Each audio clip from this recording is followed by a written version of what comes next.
पूजा में कौन सी आरती करनी चाहिए और क्यों करनी चाहिए, ताकि भगवान प्रसन्न हो और आपके घर में सुख, शांति, समृद्धि और मंगल का वास बना रहे। भक्तों, सबसे पहले इस बात को बहुत सरल तरीके से समझो कि घर में पूजा पाठ करना सिर्फ एक नियम नहीं होता, बल्कि हमारे घर की आत्मा को जगाने जैसा कार्य है। हर घर में माताएं और बहनें बहुत श्रद्धा से ये जिम्मेदारी निभाती हैं और कई घरों में पुरुष भी पूरी निष्ठा से भगवान की पूजा करते हैं। लेकिन पूजन का सही फल तभी मिलता है जब हम इसे समय पर सच्चे मन से और शुद्ध तरीके से करें। सुबह की पूजा कोई भारी काम नहीं है, केवल एक साधारण सा नियम याद रखना है। सुबह 7 बजे से 8 बजे के बीच पूजा पूरा कर लेना चाहिए। इस समय की गई पूजा घर में शांति, सुख और बरकत को स्थिर करती है और भगवान का आशीर्वाद समय पर प्राप्त होता है। अब भक्तों, शाम की पूजा का महत्व और भी अधिक है जब सूरज ढलने लगता है और घर में हल्की हल्की सांझ उतरती है। उसे ही प्रदोष काल कहा जाता है। शास्त्रों में साफ लिखा गया है कि अंधेरा होने से पहले घर में दीपक अवश्य जल जाना चाहिए। अगर अंधेरा फैल जाए और दीपक न जले तो नकारात्मक ऊर्जा घर में जगह बना लेती है। लेकिन प्रदोष काल में मंदिर में और घर की चौखट पर दीपक जला देने से घर में देवताओं का आशीर्वाद स्थिर हो जाता है, कष्ट हल्के पड़ने लगते हैं और मन में एक अनोखी शांति उतर आती है। भक्तों, पूजा का दूसरा महत्वपूर्ण नियम है कि पूजा हमेशा स्नान करके और साफ कपड़े पहनकर ही करनी चाहिए। कई बार लोग जल्दबाजी में बिना स्नान किए भगवान को छू लेते हैं या पूजा शुरू कर देते हैं, लेकिन शास्त्रों में यह स्पष्ट रूप से मना किया गया है। भगवान को पिता के समान माना जाता है, इसलिए उनके सामने स्वच्छ और पवित्र होकर ही जाना चाहिए। अब बात आती है उस बड़े प्रश्न की जो अधिकांश माताएं बहनें पूछती हैं, प्रतिदिन किन देवी देवताओं की पूजा करनी चाहिए। भक्तों, शास्त्रों में पंचदेवों की पूजा को सर्वोत्तम बताया गया है। इन पंचदेवों में भगवान गणेश, सूर्य देव, भगवान विष्णु, माता लक्ष्मी और भगवान शंकर शामिल हैं। इनकी प्रतिदिन पूजा करने से घर में सुख, समृद्धि, सुरक्षा, धन, बुद्धि और शांति के द्वार खुल जाते हैं। कई माताएं यह भी पूछती हैं कि क्या सोमवार को शिव जी, मंगलवार को हनुमान जी, बुधवार को गणेश जी, अलग अलग दिन अलग अलग देवताओं की पूजा करनी चाहिए। भक्तों, ये तरीका गलत नहीं है, लेकिन इसे दैनिक पूजा का नियम नहीं बनाना चाहिए।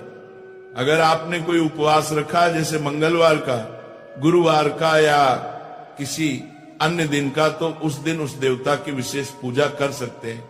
लेकिन नियमित दैनिक पूजा में पंचदेव की उपासना ही करनी चाहिए और इनमें भी भगवान गणेश और सूर्य देव की पूजा सबसे पहले करना अनिवार्य माना गया है। भक्तों, एक और आम सवाल है। गुरुजी, सुबह बहुत व्यस्तता रहती है, नौकरी, बच्चे, घर का काम, ऐसे में लंबी आरती का समय नहीं मिलता।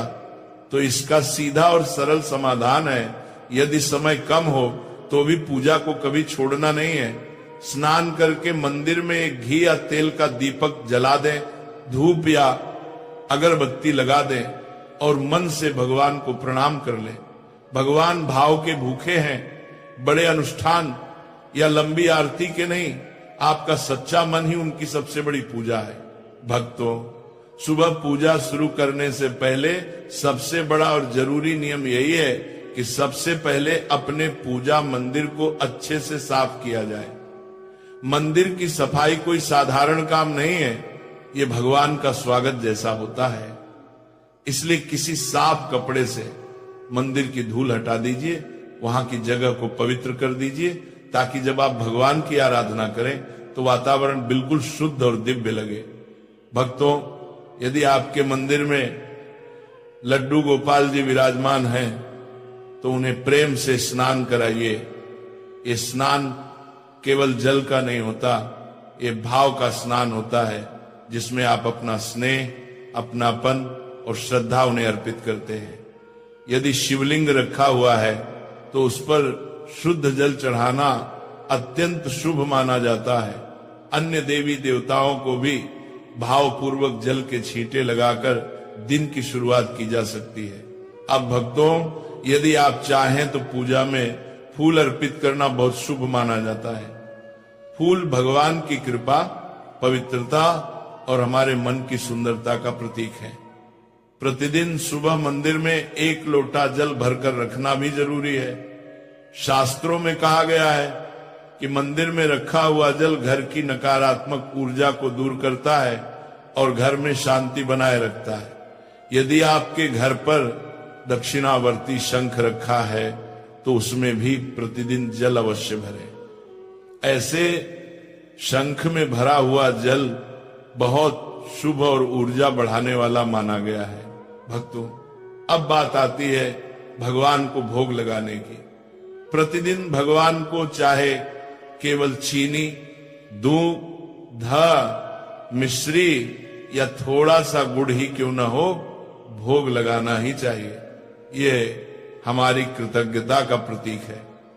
अब जब आरती की बारी आती है तो जो दीपक या धूप आपने जलाई है उसे भगवान के सामने 5 या 7 बार घड़ी की दिशा में घुमाएं। ऐसा करते समय अपने इष्ट देवता का नाम मन ही मन लेते रहें।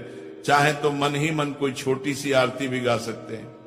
यह नियम विशेष रूप से उन भक्तों के लिए बहुत उपयोगी है जिन्हें सुबह अधिक समय नहीं मिल पाता।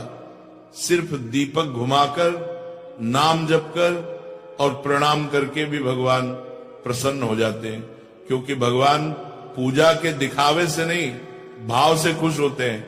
अब भक्तों, जिन घरों में शालिग्राम जी, लड्डू गोपाल जी या भगवान विष्णु की मूर्ति स्थापित है, उनके लिए एक खास नियम है कि प्रतिदिन भगवान को तुलसी दल अवश्य अर्पित करें। तुलसी माता भगवान विष्णु की प्रिय है और शास्त्रों में कहा गया है कि तुलसी के बिना भगवान का भोग अधूरा होता है। यदि संभव हो तो प्रतिदिन लौंग कपूर की आरती भी करें। आप चाहें तो दीपक में रुई की बाती रखकर उस पर लौंग और कपूर डालकर भी आरती कर सकते हैं। इससे वातावरण शुद्ध होता है और घर की नकारात्मक ऊर्जा तुरंत दूर हो जाती है। अब भक्तों, उनके लिए एक अलग नियम है जिनके पास पर्याप्त समय है और जो पूरी विधि से पूजा करना चाहते हैं। ऐसे भक्तों को सबसे पहले ध्यान रखना चाहिए कि दीपक कभी खाली न रहे। दीपक में हल्दी, अक्षत, तिल या किसी पुष्प की पंखुड़ी डाल सकते हैं। इससे दीपक पवित्र और शक्तिशाली हो जाता है। ऐसा दीपक घर में बरकत लाता है और भगवान की कृपा स्थिर करता है। भक्तों, अब समझिए आरती करने का सही और सरल तरीका, क्योंकि पूजा का असली फल तभी मिलता है जब हम उसे प्रेम, नियम और सही विधि से करें। जब भी आरती शुरू करें, सबसे पहले गणेश जी की आरती करें। गणेश जी विघ्नहर्ता हैं। नु मानिया मानिया मानिया मानिया मानिया मानिया मानिया मानिया मानिया मानिया। और किसी भी पूजा का शुभारंभ उनके भी ना अधूरा माना जाता है। उसके बाद आप ए जय जगदीश हरे या कोई भी सार्वभौमिक आरती कर सकते हैं। लेकिन भक्तों, अगर आपके इष्ट देवता शिव जी हैं, कृष्ण हैं, दुर्गा माता हैं या कोई और देवी देवता, तो पहले या बाद में उनकी आरती अवश्य करें। ध्यान रखने वाली एक महत्वपूर्ण बात यह है कि पूजा के नियम ऐसे बनाएं जिन्हें आप रोज निभा सकें। ऐसा ना हो कि 1-2 दिन नियम निभाएं और फिर व्यस्तता के कारण कई दिन पूजा रुक जाए। भगवान नियम से प्रसन्न होते हैं, दिखावे से नहीं। इसलिए भक्तों, रोजाना सिर्फ 1 या 2 आरती का नियम रखिए जिसे निभाना आसान हो। अब भक्तों, कई बार ऐसा होता है कि सुबह बहुत जल्दी होती है या ऑफिस काम के कारण समय नहीं मिलता। ऐसे में आप अगर गणेश जी की पूरी आरती नहीं कर पा रहे हो तो चिंता मत कीजिए। आरती से पहले केवल इतना बोल दीजिए, श्री गणेशाय नमः या ओम गण गणपतये नमः। बस गणेश जी का ध्यान कर लीजिए, आपकी पूजा पूर्ण हो जाती है। अब भक्तों, कपूर की आरती की बात बड़ी खास है। कई भक्त हर दिन कपूर जलाकर आरती करते हैं, तो कपूर आरती हमेशा इस तरह करें, 2 लौंग और 2 कपूर के टुकड़े दीपक में या थाली में रखकर भगवान की आरती करें। लौंग कपूर जलाने से घर की नकारात्मक ऊर्जा तुरंत खत्म करो होती है, वातावरण शुद्ध होता है और देवी देवता अत्यंत प्रसन्न होते हैं। शास्त्रों में कहा गया है कि कपूर जलाना घर की बुरी शक्ति को भस्म कर देता है और सकारात्मकता कई गुना बढ़ जाती है। कपूर आरती के बाद ये पवित्र मंत्र अवश्य बोले, कर्पूर गौरम करुणावतारम संसार सारम भुजगेंद्र हारम सदा वसंतम हृदय अरविंदे भवम वाणी सहितम नमामि। ये मंत्र बहुत शक्तिशाली है और इससे सभी देवी देवताओं की आरती पूर्ण मानी जाती है। इसके बाद आरती को थोड़ा ठंडा कर लें। फिर भक्तों 3 बार आरती को अपने ऊपर से उतार कर ग्रहण करें। इससे भगवान का आशीर्वाद सीधे आपके जीवन में प्रवेश करता है। अब एक और जरूरी बात, आरती हमेशा आसन पर बैठकर करें। कभी भी सीधे जमीन पर खड़े होकर आरती नहीं करनी चाहिए। आपके सिर पर कपड़ा भी होना चाहिए। ये पूजा की पवित्रता बढ़ाता है। भगवान को आरती देने के बाद अपने सर से आरती जरूर लें और फिर उस लौंग कपूर की सुगंध को पूरे घर में घुमा दीजिए। इससे घर से बुरी नजर, रोग दोष और नकारात्मक ऊर्जा दूर हो जाती है। अगर आप पूजा में चालीसा पाठ या मंत्र जाप करते हैं तो पहले वो कीजिए, और आरती हमेशा अंत में की जाती है, यह नियम याद रखें। आरती के साथ भगवान के सामने थोड़ा भोग और 1 लोटा जल जरूर होना चाहिए। ये पूजा को पूर्णता देता है। अगर आप पूजा को पूर्णता देता है, अब भक्तों जो लोग दिन भर व्यस्त रहते हैं वे संक्षेप में भी सरल आरती विधि से पूजा कर सकते हैं। दीपक जलाकर, थोड़ी धूप लगाकर, बस 5 या 7 बार आरती घुमाकर, और जिनके पास समय भरपूर है वे विस्तृत विधि के साथ पूर्ण आरती कर सकते हैं। दोनों ही तरीके भगवान के लिए समान है, क्योंकि भगवान भावना देखते हैं, समय नहीं।